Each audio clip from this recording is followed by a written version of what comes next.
a dam, you understand, yes. it was flooded. Now, in such case, curbing such thing, you will be talking about curbing the disaster effect, and that will be early warning. That so thing will happen. So we need to evacuate so person from so place. Now, we now want to talk about let this thing not happen again. There are so many things associated with it. One, I talked about climate change. I talk about global climate change occasioned by global warming, because climate will always change. You understand? But there is one occasion by global warming when you have sunlight. I don't want to define that because I'm a deputy director of climate change department. So when you talk about that, we have to start adapting and mitigation. You've been hearing about climate change. Yes. Do you understand? And it's not a year thing because it's a global issue. Okay, so before you continue, my colleague asked our other guests, is there something that we're doing to the earth or to nature that is causing this thing that could be the result of this flooding that all these things I mentioned are anthropogenic. You are causing. All of us have caused a whole lot. Suffice to say, this is my own word, that the earth don't need you to survive. We need the earth to survive. Very true. Whether you are here or not, the earth will survive on its own. If you check tectonic, plate tectonic, find that it breathes. It's all these earthquakes, all these volcanic eruptions, they are natural occurrences, and that's how the earth breathes. That's how it forms. That's how all the places you see, Africa, America, if you check all this geological time scale, you see how it formed.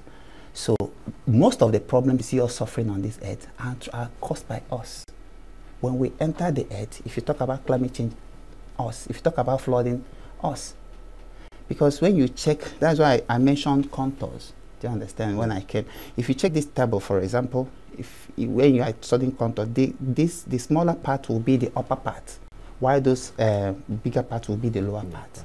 So if there's any rain that falls, it will go through this place and then find some deltas. From deltas, join some rivers. From river, it will still go down to a delta where it can now join ocean or sea. And then it recycles itself. So the sun will come and then there will be evaporation. In land, it will have evapotranspiration. It will still go back to the atmosphere and it will still fall back again. There's nothing like over rainfall, or do you understand? Because that is the natural cycle of rainfall. Now, by the time we enter this earth as human beings, we started industrialization. We started this a kind of development. We call it technological, development, advancement. Thank you very much. So from there, we started emission. Understand? Doubling emissions, CO2, SO4, methane, and the rest of them. And then you started clogging the atmosphere with abnormal kind of quantity of gases. And then it started saturating. So you start seeing rainfall when it's not even supposed to fall. And you start seeing heavy rainfall. By the time you have heavy rainfall, there will be a kind of massive movement of water on the earth, and then it start causing flooding. Suffice to see that as the technology is moving on, buildings are springing up.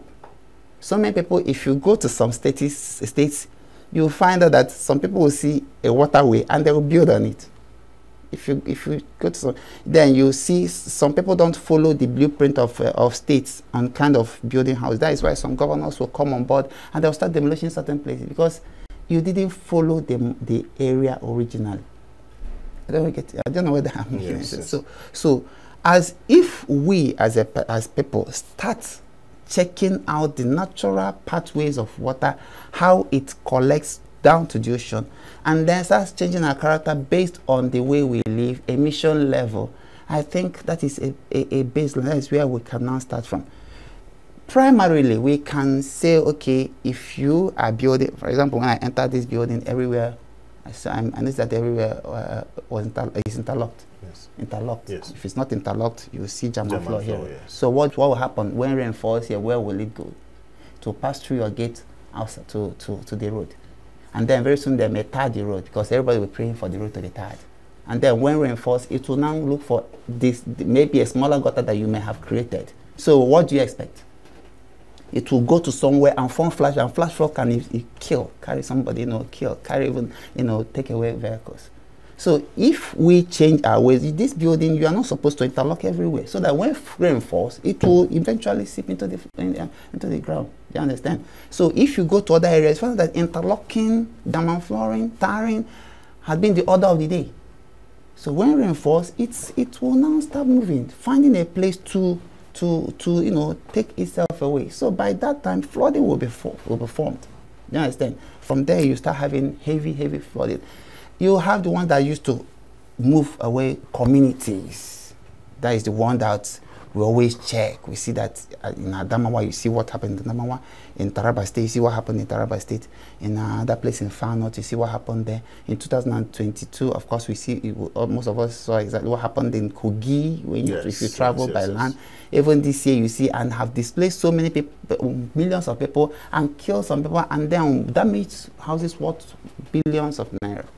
So now these ones are the ones that, yes, we'll see. But if you check those ones, they are very big, but there are causative agents. Overflowing of the, that's why I said you have flavor and you have flavor. Most of these things are the pattern, the way we have built, and there are, let me tell you this thing. You see, we don't have earthquake here, in this part of Africa, because of our plate. Africa is seated just on a plate. It's not on a plate margin. But places like Haiti, places like Chile, places like Turkey, places Japan and area, they have they are earthquake-prone areas. But there are places earthquake will occur. It won't take lives like the other places. Do you understand? Like 2010, you have earthquake in Haiti that killed 300-something thousand people. That same size of earthquake happened in Japan that very year and took away only 3 or 7, because they already understood, they have studied the pattern of these natural variabilities, and they have planned ahead of it. Now, the code of building is a different thing, you know. Now, if you know that this kind of thing happen, then there are places that people will not occupy. Flooding, if you study, it must always have this pattern. It's not like tornado, it's not like hurricane that you will see and it can decide to form, fall in other places. If you pour this water here, it must follow a particular path. If you come tomorrow, pour it, unless you start putting on structures on this very table, and then start tilting this table anyhow on it, then the water will now start flowing through another channel. Until you study the natural terrain of this table, you will not know where to build. So if water flows through this area, you know that you are not supposed to have something through in this area. Try to have other places. It may not come that very day, it will not come that very year, but when it will come, it will have a whole lot of problem. There are types of even agriculture that you must do on the path of flooding. Do you understand? Yes. There are type of trees that can grow on that are resistant. These are natural ways. Now, when you start development and you start putting up things alongside the natural path, it will still find its own level and go through other channels. And by the time you start, it will be very, very hard to trace back how it all started. So when you're talking about curbing flooding, let us just know that it is not just as simple as the way we always see it. People will just come and tell you this and that, yet the whole thing will start occurring again.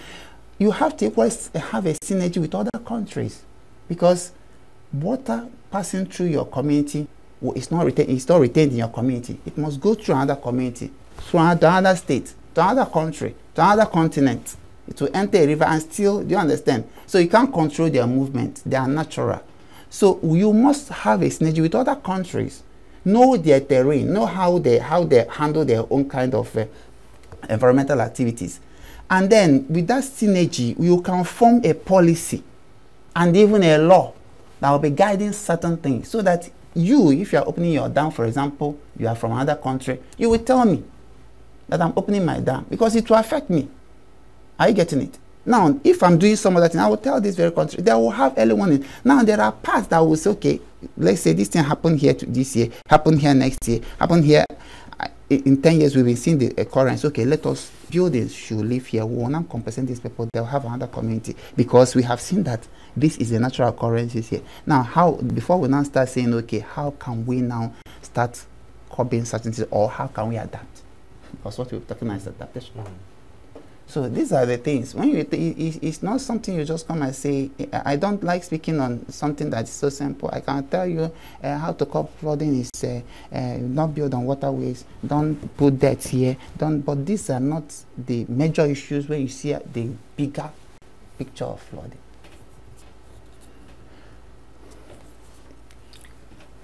Okay. So, you know, you mentioned about the fact that, you know, people build on places they are not supposed to build on, and you know, when you try to align or check the population of the world, it keeps increasing. Like the data, the statistics is that 1850 the world population was 1.2 billion number of people, and just 2024 currently now we are 8.2 billion people. That's more than 100% increase. So you wouldn't expect that these people would still be confined in these places they were before. What can be done so that, you know, nobody will encroach on each other? Humans won't encroach on nature. Nature won't abolish humans. So to say, you're laughing, but that's what it is, because by the time you mentioned over 200,000 people died in Haiti, that's 300,000. So Almost you 400,000. see, that's more than That's a earthquake, town. not earthquake. That's what I'm saying. So if natural disaster comes, so how do we coexist with nature without feeling being cornered, and also giving nature its way? Thank you again. You know, when you talk about 8-point-something billion, fine. 8.2 actually. 8.2 billion, fine. You know that the world has never been compensated. I mean, there's no isostasis when it comes to human population. We moved, for example, in Nigeria now, you go to Lagos, population increase in Lagos. You go to Ekiti, you don't see anybody. Not that people don't stay there, you understand? But people move to certain places because of greener pasture. So when you do isostasis, when you balance it, and that all of us will fit into somewhere. No, that's why I'm coming. No, I'm still sorry coming. because if you balance mortality rate and birth rate, they're not the same. I know. I still know. So it's I not still possible understand. to say they're the same. And mind when you, fertility rate has increased though. So now, if you are trying to talk about because you are talking about still adaptation, how can we coexist with nature? Yes. A natural environment we have seen ourselves in, that is earthwise, is a very good environment. It's friendly. It's very, very friendly. It's just the problem is us, as I said. We are the problem. So we trying to coexist. The nature is not telling us, come, let's coexist. We have caused a problem that is making us now say, can we coexist? We are supposed to be married to the nature. I can't coexist with my wife. We are married. So by the time we start seeing our differences, maybe I'm too nagging, then we start coexisting. We start trying to, this person adapt to me, let us just be moving ahead. So now, that coexistence, we caused it. If we now understand our natural environment, then we can move on. But there is a problem. The problem is already there. We are now, of course, you are married or you are yet to marry, you are married or yet to marry, you have children, you will multiply, isn't it? That's the prayer of your parents. So we keep on multiplying. Now, there are technologies that are making us to know that in this kind of multiplication, we still have better future. Because the future we have now is not the future 100 years back. That's the future. And we'll still have a good future too. So technology is taking us there. As you are taking up technology to all those places, technology is equally trying to tell us, see, is this that same technology that will tell you that you are the one causing certain things. I don't get that I'm making any sense. Technology the satellite will show all those things, how it's formed, where it's passing, the problem that is caused, and then the human activities that are causing all those things. It's still technology. Can we go back, study all those things, and obey whatever result we need to obey, align with whatever law or whatever policy, whatever development that that very program is telling us to do. So many countries don't want. So many states may not key in. Because when you want to talk about flooding in particular, and you want to coexist or live with nature as it is, then there are many things that need to be removed. There are many kind of plants that need to be introduced. There are many kind of farming that you need to introduce, like climate smart agriculture. If we bring it out and say, okay, in Nigeria, holistically, all the 6 states coming together, we need to do certain things, developmental, bring your developmental ideas. If I want to go there, but if a big structure that I have in my state must be removed, do you understand? For the other state to be comfortable, it has to go. I get it. Now, if a big market, so to say, had to be shifted for these things not to be, it has to. So, yeah, that was, I talked about synergy. You understand? All of us has to come together, know exactly our problem, and then discuss it holistically. Not when Nigeria is solving problem, Cameroon is complex, and because it's not happening in their own area. Then maybe when Ghana is having a problem, we'll relax because it's not happening. All these things, we are all connected naturally.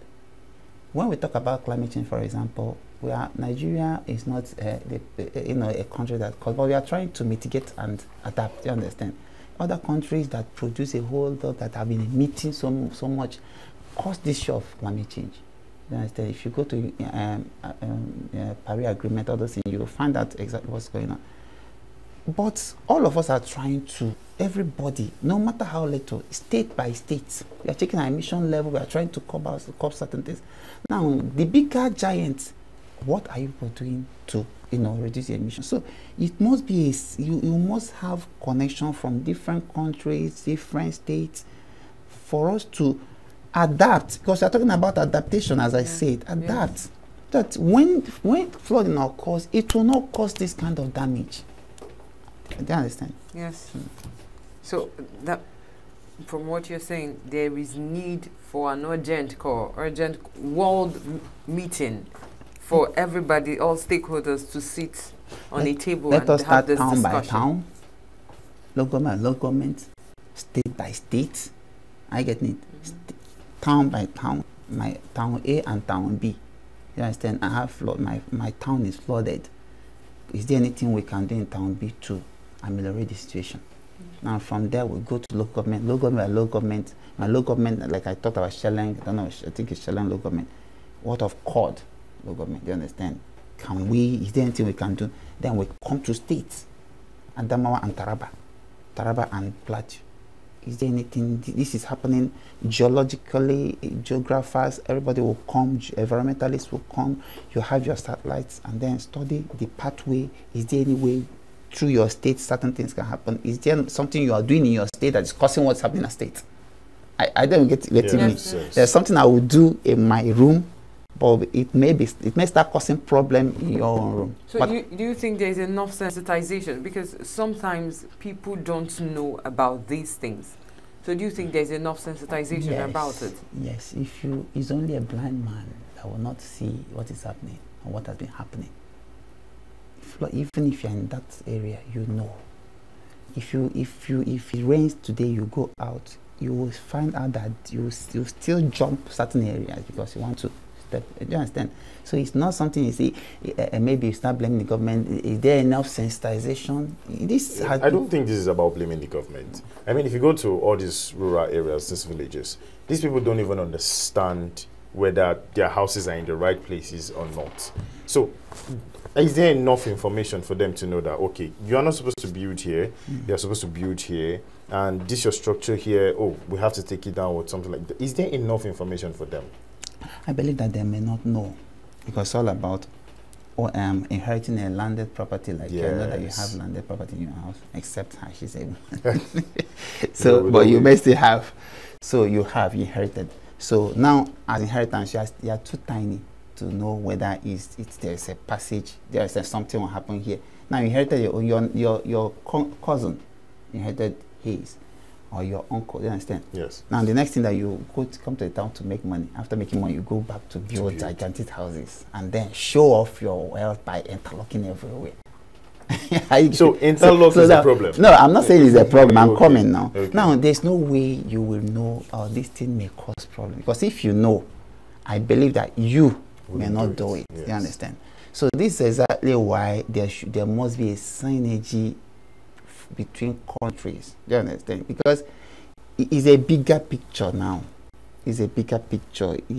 This person, they have this technological know-how to check how those things happen.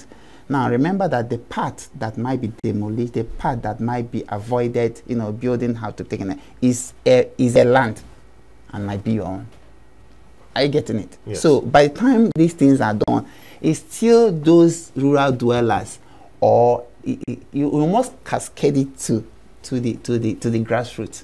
So those people, through their senators, through their House of Assembly members, will now understand, okay, see exactly my area must go.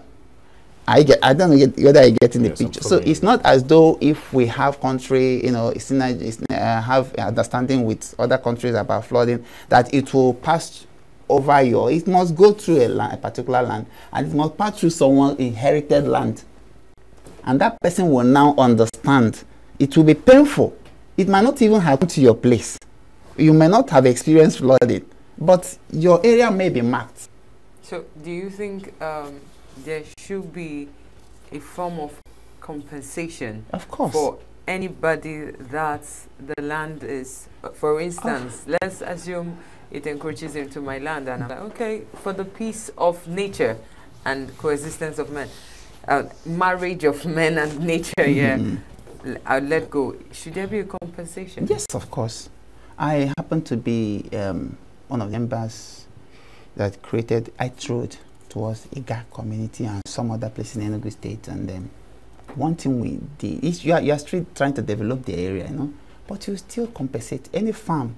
If you are creating the access road and it affects any farm, you still give them a kind of compensation, even to the extent of paying them for any shrine you encroach on. Shrine, they will tell you the number of shrines here, so you pay them according to the number of shrines. That is this ramp project.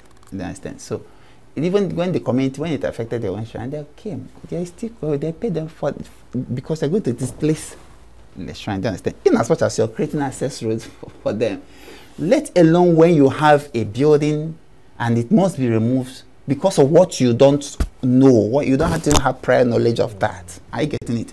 So of course they will give you a place to stay. After all, the displaced people, government are taking care of them already. Are you getting it? The displaced people, they are not living them, they're taking care of them. So if you're building, if this cup has to go, you find a place, another place for it to stay. And the flooding cannot take the whole place. So there are places to the government must give compensation. Speaking of government compensation and moving, in the Punch today, flooding affects 133 local governments, 526,703 persons, and Tinubu has promised to, offer aid. What's your reaction on this? I think we've been saying all these things. You understand? That is exactly what these are the responsibilities of the government. These are things they meet. These are, some of them are unforeseen, and you see them wading into all those things. You said some of them are unforeseen, but we've been seeing these things. We have been seeing flooding. Yes. It's been happening. Yes. But what if flooding occurs here today? You understand? You say that you are aware that it will occur. So to you, it's an unforeseen contingent. You just came and some people will wake up in the morning and see that their rooms are flooded.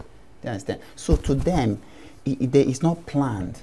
So by the time they start suffering, they start having distress call, calling the government to come. Do you understand? It boils down on, this is the source. This is how this thing occurs. It's been occurring. And as occurring, I know that studies are going on. You are in this very room, every time people are suffering from malaria, they are suffering from malaria. You will start trying to check why malaria and typhoid, why studies will start going on. Do you understand? Before, as your studies, some other person will be falling sick, will be ill. Do you understand? Until you get to a particular point where you know, okay, I need to put mosquito net, not on this very door, but outside, or check or flip the whole environment. But you will be trying to to do certain things, and you see that most of the things you do is still occurring. So that we are trying to say, okay, advice, maybe I put an advice, this is exactly what may be put in place. That was why I said signage between place, one place, between a place and another place. Do you understand? From different countries. This is what activities that times people will say, the flooding here was caused by opening of a particular dam in a particular country. Do you understand? So if that country is going to open up certain things, that kind of dam, for example, let us use as an example, did they inform the other country? Are you getting? If they are aware, now there will be a clear path. Okay, if I open up this dam, this is exactly the path it will follow. That's exactly why I'm telling you. Are you getting it? Now, before you are going to open, it has not been opened yet. Who will this thing affect? The number of people it may affect. They are there, they are living, they are still doing their normal activities. These are time. This will be a hard time for you, but you must go through other agencies to tell them, please, there will be flooding here, and you need to move. Okay. So trying on ways for us to effectively fix this problem of natural devastation or destruction that happens from time to time. One of the headlines we read today said that 200 families displaced as NAF demolishes houses. Now, these things might be done to fix, like you said, an impending or a foreseen problem so that it doesn't happen.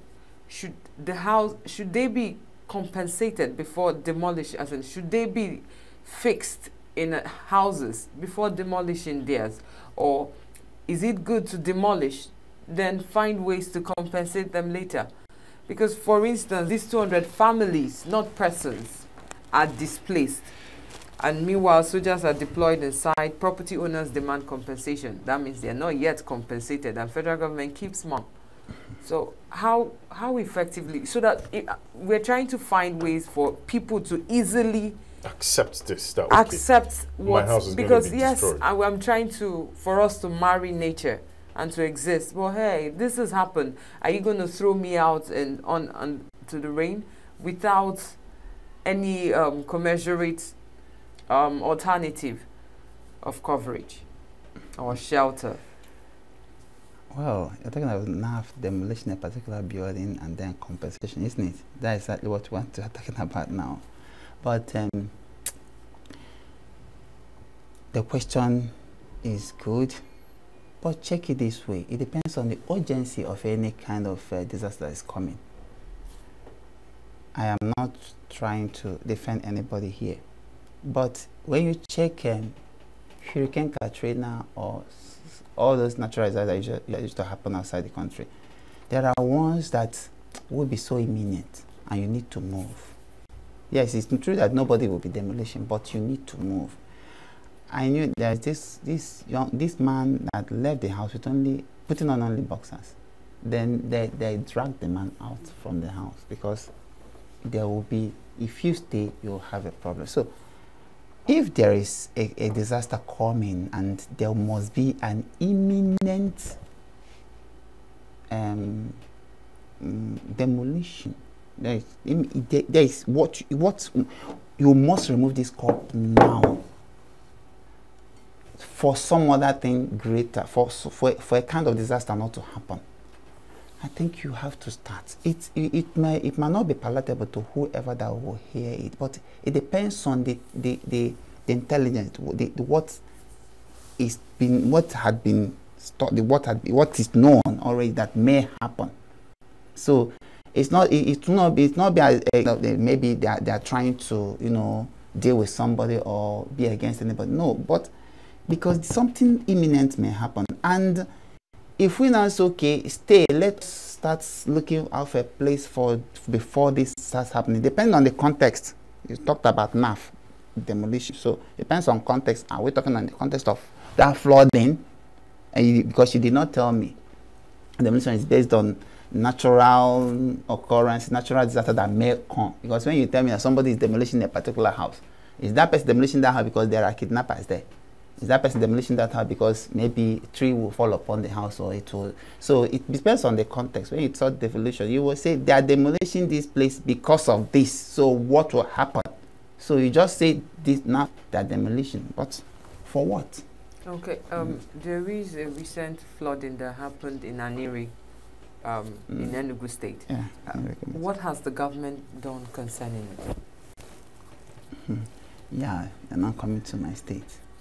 If you look around, my governor is doing a whole lot when it comes to infrastructural development and the construction of roads. There's something you see. In most of the roads, he will start with creating waterways. If you're in Enugu State, right? So, yes. So he will start with creating waterways first. So by creating that waterways, sometimes there will be jamming obstruction. If you see what's happening in Enugu State, so many people, from November last year, sometimes you even see gridlock, a hold up. People will be complaining, talking against the government and the rest of them. But within 2 months, those people started praising the understand government, because there are things you have to put in, and when you start putting those things in place, you may not be comfortable, because those people will excavate, remove old pipes, try to fix new ones, and fix original ones for that matter, not just any pipe. Now you start creating all those waterways, linking those waterways to a particular place. If you're coming through Transekulo to Belanti, you find out that there's a gutter built on that very bridge. The water collection will now enter the place they call Miriocha. You understand? And as you're creating those waterways, you don't create waterways, you don't just create gutters. You create gutters and then slope them in accordance with the environment. You don't just create it so that when water comes, water will just stay there. You will keep on sloping, and it's not an easy thing. By the time you do that, you now start the process of tarring, so that when rain falls, it will enter. Do you understand? Now, all these things, it's just 1 year. Just 1 year. Now, all these things, the governments, you see them doing, as I said, most of these local governments and the state and the capital, most of these areas are interconnected. And it has boundary, I think, with somewhere in Abia State or in the Ebonyi State, you understand? So, these floodings, as our governor has started from somewhere, and on those areas that he's equally constructing certain access roads. You understand? So I believe and I've seen that in no distant time, those things will be a thing of the past. But remember that if other states do not solve their own, the way we are solving our own, Enugu State cannot just solve the issue of flooding alone. But then, to just cut you from here, you said that it is good that states that are trying to, curb these things should collaborate. Has there been any collaboration from the Enugu State government to Anambra State government or Abia State? Of course, there should be. There should be, but has there been? Yeah, of course, there will. There is. No, you're answering with the future present tense. Has there been? Yes. For example, as a climate change expert, we are doing emission inventory right now. And I've been in consonant with Anambra State Desk Officer, Imo State Desk Officer. I get it. We share data, we check exactly what's going on. For example, I'm aware of what's happening in Aumo, and they understand based on agriculture and the rest of them. I get it. Yes. Now, there are fields, there are other agencies like SEMA, State Emergency Management Authority, SEMA.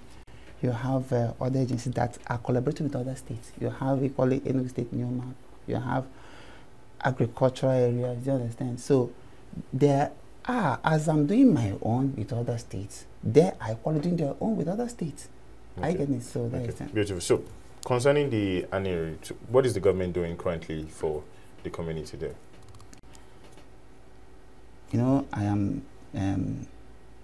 I serve in the Enugu State Ministry of Environment, yes. And we have President Generals of so many local governments. We have local government chairmen, and we have House of Assembly members in those areas who will tell you currently what is going on. But from my own perspective, development, road, access roads, all those things are being moved to most of these areas. Now, Governor, don't keep quiet when there is any problem. As we are speaking now, there you won't have advanced team that have gone there ahead to assess what is going on, and there, as we're speaking now, we'll be working on it. Okay, so watching the videos right now, you can see crops of farmers that has been destroyed. Of course, has there been any compensation to the people there or anything of sort? Yeah, showing me a video and a place. This is in Enugu, yes. This is the Aneri. So you're talking about Aneri. That is what I'm trying to talk about. You have agricultural ministry, you have capital territory, you have a SEMA. Do you understand? So I told you that there have or there must have been an advanced team that have gone there. So to your best of knowledge, there is no compensation yet? You tell me to the best of my knowledge, yes, there's no compensation yet. No. You can't just say to the best of my knowledge. No. There is, and you are trying to bring up, before you bring up a compensation. Of course, there are certain things you have to do. You won't just come. I remove this tab, but people will come. Okay, start compensating people. Okay, so tell us the process. So there are processes. That's why I said, if you go to State Emergency Management Authority, they have their own team. They have their own department that must have gone ahead of time to check all those things, and then they will come to the table to start analyzing how the whole thing have doing their own investigation. Okay. So this is some other person from a different department, a different ministry, and these people are in that very field. I will tell you exactly what's happening in my field, but as the kind of practical person we have in this very state is happening, and I bet if you go on and do other things, you'll find that something is happening right now.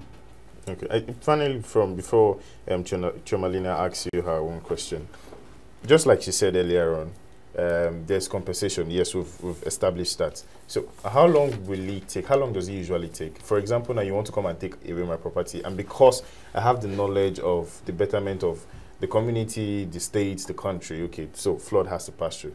How long does it take for the compensation to come forth? Everything depends on what is going on. Compensation can come in kind, and then can come financially, and if it depends on the magnitude of what has happened, and you still need to counsel. I went to a particular place in Opobo. And in that Opobo, if you are entering from one compound to another, they usually don't have fences. There's a kind of curb. You don't step on that curb. You jump the curb. You don't jump the curb, but your leg must not touch the curb. And then you won't wear cap to enter another compound. If you have a cap, you must remove it. It's their culture in Opobo. My in-law, my son is married to a man there. So I've stayed there. So you guys did the same thing where you went there too? So one man came. If you fail, if you did not comply, you can pay a fine, maybe of 500, and that was way back. 500 naira was a lot of money. You can pay 500 naira, pay 1,000, give any amount, just to that you did not know that you're a stranger here. But by the time I entered from Port Harcourt, because we used boat, they already told me in my fly boat that this is exactly what I'm going to see. So I kept on obeying it. If I failed, I would just say he's sorry, But one man entered, used the cab, stepped on it, passed, and then brought out 1,000 naira to the kind of compensation. And it was a problem. I don't know, you're getting me. So when you want to do it, if someone's property was damaged, and most times you don't just come, okay, your property has been damaged, take money. Okay. Are you getting the picture now? I destroyed your cloth, or maybe this cloth was, I said, okay, take money. You might afford it, but there are attachments you might have had with this very cloth before doing it. So when you're talking about compensation, it's not as though government will just come, okay, this land has been taken by flood. Okay, there are people that will say, this has been my central homeland, I need to occupy it. Do you understand? My father left for my forefathers. Do you understand? So money may not be the problem. So there are emotional compensation. Do you understand? There are financial compensation. Do you understand? And there are different kinds of compensation. So our government will have to check all those things to know what you need. Okay. So when you're not saying, have they been compensated, how fast? There are certain steps you must take on that compensation measure for you to now start putting on. Trying to, because I would like us wrapping up, and you are a director or deputy director in your field, right, would like to know what are the challenges and opportunities for regional cooperation in addressing flooding in West African region. You know, you talked about the fact that if it affects Nigeria, it could also affect Ghana. So what are the challenges and opportunities for regional cooperation in addressing this flooding that's happening incessantly in West African region? Let me start with opportunities. Because challenges, we are already seeing the challenges. If I talk about one major challenge, opportunities, you know that you can build a dam.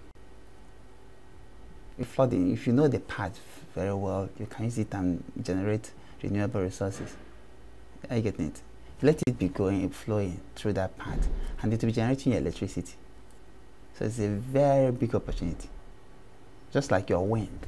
When this place is windy, why can't you plant a wind farm there to harness the wind? Oh, my place is so sunny, why can't you put your solar panel? So when you're talking about flooding, there are series and series of opportunities. There are even researches you can do from collecting water from another place and then publish at so many journals on it. But the fact is that by now it's overwhelming us. It's overwhelming. And when the problem comes, there are no problems that you see that you can't just benefit from, even through mosquito. For a mosquito, that is why I have economic importance of mosquito. But in the biology, we just say negative things. But they are very important. There are serious economic importance of mosquito. They are very useful to you. Yes. Now, if after studying all those things, you find that we'll start harnessing this problem we call disaster. Because other countries are harnessing volcanic eruption. You know that where you have volcano, you have coffee. And it brings up certain mineral from the underneath the earth. You have Cl and Cima. That's silicon and magnesium. So, and silicon and aluminium. So you can see that there are, you can actually study and so there is now challenges. Be what we are talking about. It will be a challenge for someone. If you now see this part is a part that must live for us to have a brighter future on these things. Yes. It might be, it's not about, as we say, it's not about, when you talk about compensation, we think of finance, money, where is the money so that I will live. There are many people that may not necessarily live, even if you give them, because they are already attached to those areas, you understand? So challenges are, if you see a HIV patient, you need to counsel the person, you know, it is not the end of life. When I lost my father, I've lost my father recently, some people will call you, before they tell you what happened, they'll start telling you all those, you know, life is like this, life is like that. Tell me what happened. No, see, everything is fine, but you see, there's a step. You need to, there's a time you will reach, you need to go. And you're not the one that, your father will not bury you. You are going to bury your father. You understand? So you start, you already know exactly what's going on, but you need to be, you'll be listening. So there are certain kind of counseling you have to do, romance you have to do for those people to do. And it will not be easy. It will be a whole lot of challenge. People have their cultures and their ways of understanding, so it will be a whole lot of challenge. So there are opportunities, there are challenges. There are other kind of challenges, financing. You are trying to move, you are trying to tell people to move, but remember, it's still your finances and your technical know-how that you use to solve the problem. Where would the finances come from? You have other things to battle with. You have education, you have security, you have health to battle with, and then this one comes. And maybe you may not have budgeted for it, and it's taking a whole lot of money. So these things, and by the time I tell you, okay, let us take some tax from your salary, you start screaming. No, you are taking much from your salary, you start screaming. Thank you so much, Nnamdi Arum. Like you said, we need to find a proper romance system between us and nature, and also a proper romance system between the person that we need to move and the project, you know, and how we communicate the information. This is still Signature Morning, and you're on Signature TV. We want to play you now on Internet Watch. Do stay with us.